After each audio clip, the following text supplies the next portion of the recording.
And it's time for your weekly news roundup, but before I get started, quick briefing. I know it's very different to last week. I'm actually back in the place where I filmed my first weekly news roundup back down in Cornwall. So this is where I'm going to be for the next few weeks. As I said last week, please bear with me as I get everything sorted out.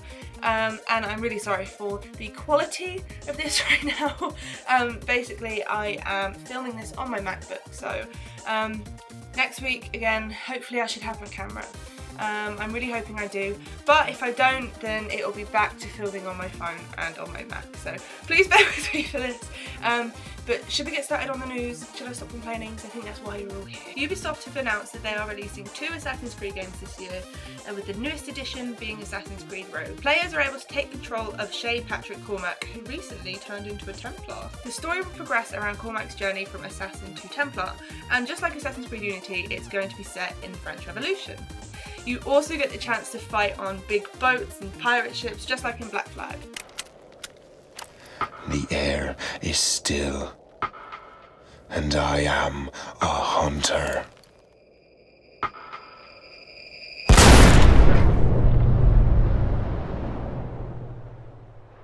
Assassin's Creed Rogue is heading for release on November 11th for Xbox 360 and PS3. Now the next story I'm talking about, I'm sure you guys all have heard about it. If you are Resident Evil fans, then you will know that Resident Evil 1 is being remade in full HD. When Capcom announced the news, fans went crazy, and my phone for one was going off at least every 2 minutes with people getting all hyped up and getting really excited and making me really excited, and now I'm really excited for this release. I've said excited about 4 times now. It's going to be remade for Xbox One, Xbox 360, PlayStation 4, PlayStation 3 and PC, so we're all going to get a copy. We're being promised that the only things that are going to be changing are the textures and a couple of other bits, but the gameplay and the core story and the whole thing that we loved about Resident Evil is staying in the game. You'll be able to choose which screen ratio you want, and you'll also be able to choose which controller style you want.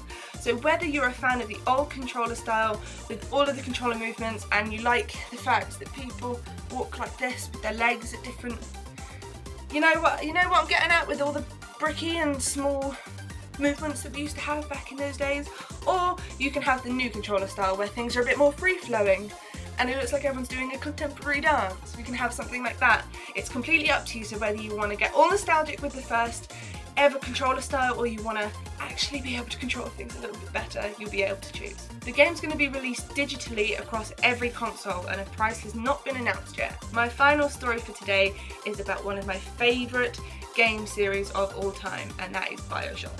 It's been announced that the first BioShock will be released on iOS. The port is being done by 2K China, who are responsible for doing the port to iOS for XCOM Enemy Unknown. There is no announcement of the game coming to Android anytime soon, but I'm severely wishing and hoping that it will, because I have an Android phone and I have the Galaxy Note 3, and how awesome would it be to play that on my phone? I travel a lot as well, so playing BioShock on the move would be so super duper. I think I might cry. The port is going to stay the same, but with toned down graphics and shadows just to fit with Apple's 2 gig limit on iOS devices. The price hasn't been announced yet, but you guys know that I will let you know as soon as I find out about anything. So that's it from me this week, everyone. Again, I'm sorry for the kind of quality of this, and with the lighting being so bad, I've just got to work with what I have right now. I promise in the future things will be so much better.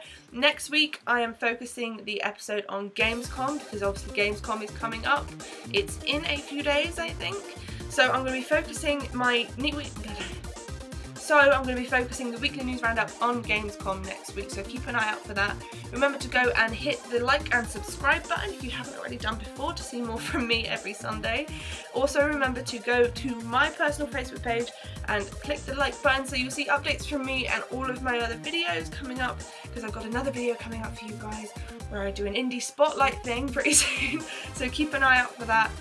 Remember to like the Jump To Gamer Facebook page, and all of the links will be down below for you guys to go and have a little goosey gander at that, and I'll speak to you guys next week. Have an awesome day. Bye guys.